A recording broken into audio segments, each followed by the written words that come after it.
再来看，印尼政府今年推出$100的学生免费营养午餐的计划。在过去一礼拜所有上千的学生食物中毒，有民间团体就呼吁政府先暂停这个计划。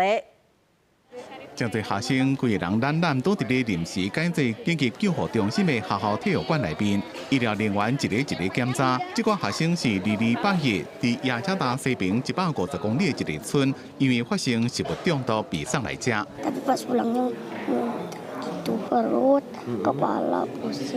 校的学生有一寡送去在地病院挂急诊，还佫真侪间病，敢若是拜三案就收超过100个食物中毒急诊的学生。迄天的中昼顿是鸡肉、豆油豆腐、白饭加一粒草鱼。学生讲真好吃，拢有食完。不过记者问讲，是毋是还佫要食学校的营养午餐？因拢讲袂。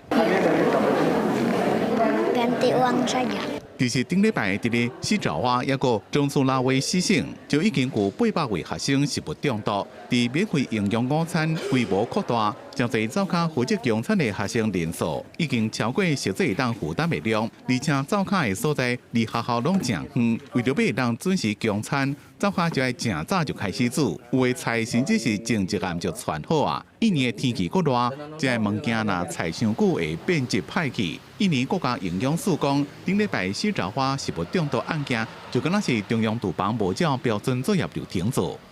Tabel uji organoleptisnya dilihatkan ke saya, terus dicek juga gitu sama saya. 营养午餐计划是印尼总统普拉博沃重要的政策之一。年底进前要提供8300万的囡仔营养午餐，102亿美金的预算会伫明年加倍，希望会当解决因为营养不良所造成的发展迟缓，尤其是国内1/55岁以下囡仔。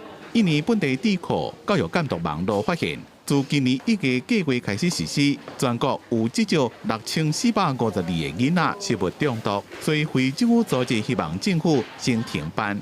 不过，统筹部长莫海明理事讲无打算要停办。公司新闻黄文玲编译。